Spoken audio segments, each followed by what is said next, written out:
The FCC went out and said, no, you know what? We don't think you need $885 million of government funding to do this, right? I mean, you're Elon. You're a bad guy now. We don't want this. President Biden invites all the other automakers to the White House, but they specifically exclude Tesla. Really? Really? That's such a joke.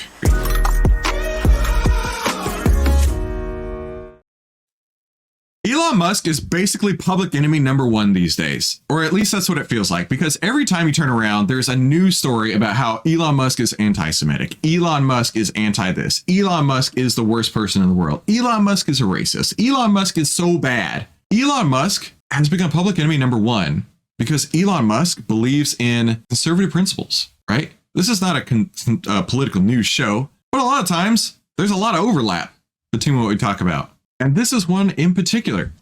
The FCC, the Federal Communications Commission, is accused of targeting Elon Musk with regulatory harassment. So the government, who at one point could put out anything they wanted on any social media platform, the government could suppress anything they wanted on any social media platform. Elon Musk comes in and buys Twitter. The Twitter files come out.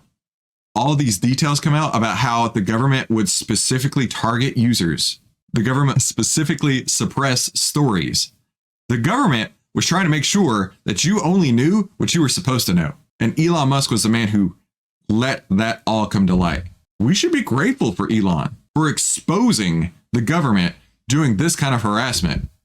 And listen, if they come after me, please don't let them come after me. I don't want them to come after me next.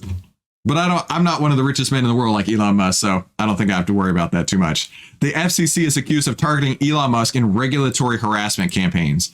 Elon Musk, the CEO and founder of SpaceX, has faced yet another setback as the US FCC has decided to deny Starlink $885 million in subsidies. This decision comes after the agency reaffirmed their previous ruling, which has led the FCC commissioner, Mr. Carr, which we're going to be talking about him as we go. So the FCC commissioner is Mr. Carr, to accuse the agency of partaking in regulatory harassment against Elon. So Elon was getting subsidies to do the government's work of providing more communication to people with Starlink. Starlink is the satellite-based internet, and they had $885 million in subsidies from the government lined up, and the FCC revoked it. The FCC went out and said, no, you know what? We don't think you need $885 million of government funding to do this, right? I mean, you're Elon. You're a bad guy now. We don't want this. In fact, have you actually ever seen Starlink? I was out camping with my son at a Boy Scout camp out, and we're all sitting around the fire, and one of the dads pointed up and he goes, whoa, look at that. And it was this trail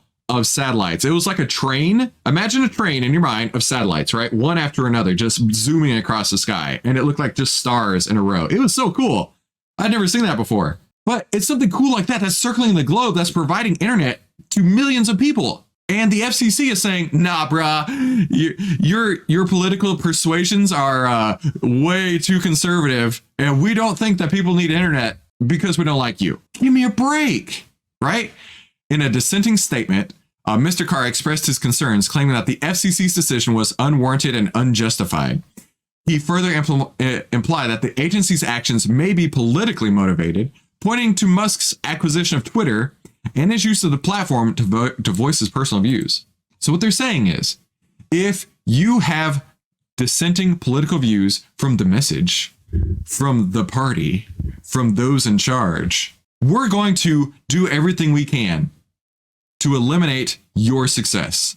We're going to do everything we can to eliminate your ability to create amazing products, to help people, to give people in rural communities who don't have access to Wi-Fi or any kind of fast internet speeds, any sort of broadband, a way to get that. Do you realize how sick this is? They're trying to keep people out of the 21st century. They're trying to keep people in the dark. Probably because they know that these people are going to go into Twitter and they're going to see just how janky the US government is acting, just how messed up the government's acting when somebody like Elon comes along and tries to fix a broken system that the United States government has let happen. So I'm not at all happy about this. But hey, if you're just tuning in, my name is Christopher Yule. We cover the biggest headlines of the day and what the AI trading data has to say about it. And if you're interested in that too, be sure to definitely hit the subscribe button down below and start trading with the world's best AI stock trading assistant, Head to OVTLYR.com to see why outliers win. Now let's go take a look at what the AI trading data has to say about T-Mobile. You know, Starlink doesn't have any stock right now, so we can't really talk about that, but we can talk about T-Mobile. T-Mobile could benefit from this, right? I don't know. Listen, this is conspiracy theory brain talking here. I don't know if somebody owns T-Mobile and they're trying to shut down Starlink in order to get more people onto T-Mobile, but I do know one thing. We got a sell signal back on November 17th. And if you've been following these buy and sell signals, you actually would have seen a 71.53% return just on T-Mus here, just on T-Mobile. So if you're interested in getting your hands on these AI stock trading signals and trading with the world's best AI stock trading assistant, head to OVTLYR.com to see why outliers win. Now let's go see what the internet says about this, right? The FCC commissioner accuses the White House and other government agencies of targeting Elon Musk. Oh man, it's ugly, right? Let's see what people are saying. This has been true for a while. It's now clearer than ever that the DOJ and SEC have a political agenda against Elon and are trying to sabotage all of his companies. And that's what I mean, right? At one point, Teslas were the greatest cars in the world. At one point, Teslas were renowned as being the savior of the auto industry. But now, President Biden invites all the other automakers to the White House, but they specifically exclude Tesla. Really? Really? It's such a joke. Hey, Biden, Elon has a message for you. Well, the president invites, there it is, the EV makers to DC and doesn't invite Tesla, then declares GM to be the #1 EV company in the world. They make about 13 cars and they lose money on all of them. And it's pretty clear there's an agenda. Public servants, yeah, sure. It's disgraceful. It absolutely is disgraceful. I can't believe that they treat Elon this way when, if it weren't for his political leanings, he would go down as one of the most important characters of our entire lifetime, and maybe even one of the most important characters in the entire world. And go ahead and click one of these two videos. So the YouTube algorithm knows exactly what you're going to like, and it's suggesting you one of these two videos. I would definitely click to watch more. And thank you so much for tuning into today's Outlier Live. Have a fantastic week, and we'll talk soon.